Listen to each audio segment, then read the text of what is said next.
تمام علماء حق کے بیانات اور وظائف سننے کے لیے چینل کو سبسکرائب کریں۔ جزاک اللہ خیر۔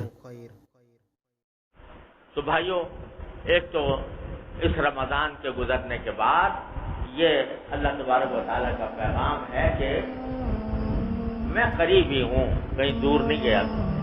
اجیب دعوت الداعی اذا دعان، میرا جب پکارنے والا مجھے پکارتا ہے تو میں اس کا جواب دیتا ہوں، اسے یعنی قبول کرتا ہوں۔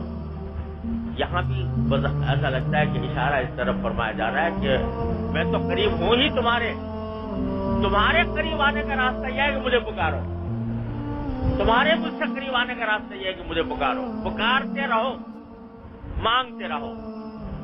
تو اس نئی زندگی میں اللہ تبارک و تعالیٰ اپنی رحمت سے ہمیں توفیق عطا فرمائے کہ ایک تو اب اپنا نظام الاوقات ایسا بنے کہ جس کے اندر ہر چیز کا حق ادا ہو سکے۔ رمضان میں بہت سارے کام بس پھول ڈال دیے تھے، اپنی ذمہ داریاں نہیں تھیں، کرتی تھیں وغیرہ وغیرہ، اب ذمہ داریاں بھی ہیں، کام بھی کرنے ہیں۔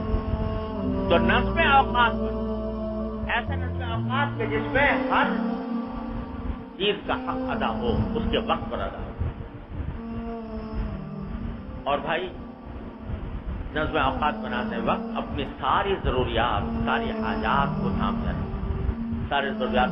سامنے رکھ کر اپنی سہولت کے ساتھ، جو سہولت کے ساتھ کام ہو ان کا بنا۔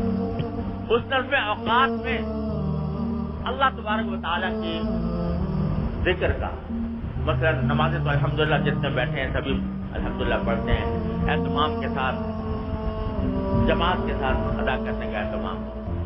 اور صبح کو فجر کے بعد کچھ تھوڑا سا وقت اللہ تبارک و تعالیٰ کے قریب ہونے کے لیے عادت ہو جائے کہ اس میں کچھ تلاوت ہو قرآن کریم۔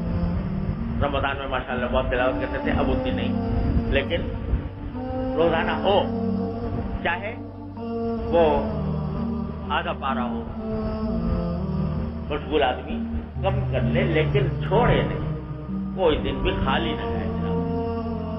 کچھ وقت جو ہے وہ مناجات مقبول، نبی کریم سرور عالم صلی اللہ علیہ وسلم کی بتائی ہوئی دعائیں، ان کو مانگنے کا اہتمام۔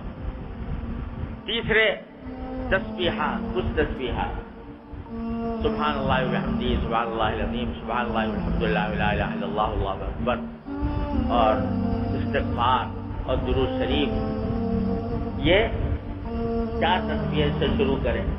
اللہ تعالیٰ کرتے تو پھر اس میں اور اضافہ بھی ہو سکتا ہے، 4 تسبیح، لیکن صبح کو شروع کے وقت میں یہ جب تک یہ کام نہ ہو جائے اس وقت تک یہ اور کام میں نہ لگے۔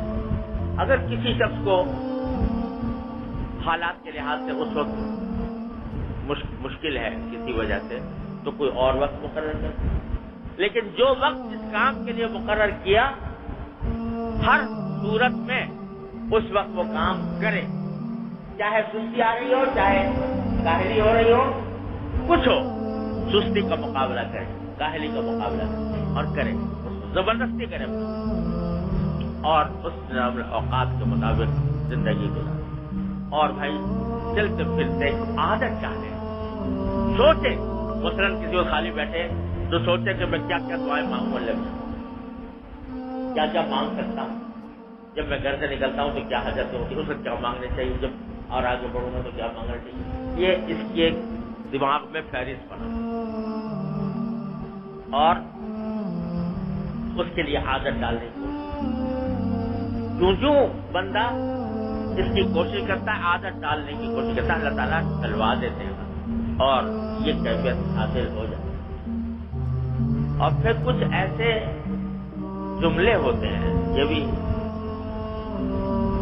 کہ جو تکیہ کلام کے طور پر دل میں بار بار آتے ہیں، تو اس میں کوئی ایک جملہ منتخب کر لو جو بھی خالی ہو، تو دماغ